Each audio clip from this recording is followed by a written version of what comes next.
A lot of people think it's merely cheese on toast, but Welsh rarebit is so much more, and it's our national dish, and I'm very proud of it. Let's go Caerphilly rarebit. First up, a roux.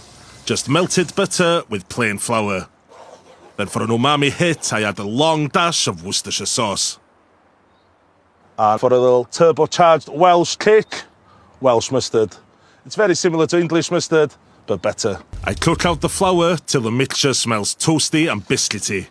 Then gradually stir in some lovely rich Welsh stout. More love in the oven.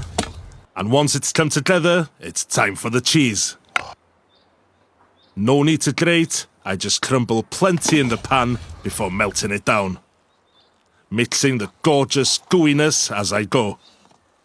Woohoo! Yeah, that's what I'm talking about.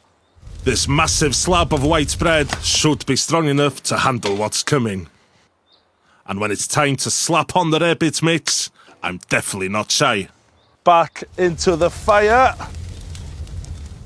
Yeah, dark bubbles on top. And it kind of looks like a cheesy Caerphilly mountain. Let's plate it up. Wow, and just look at that. That's fire. It's just beautiful. Beautiful.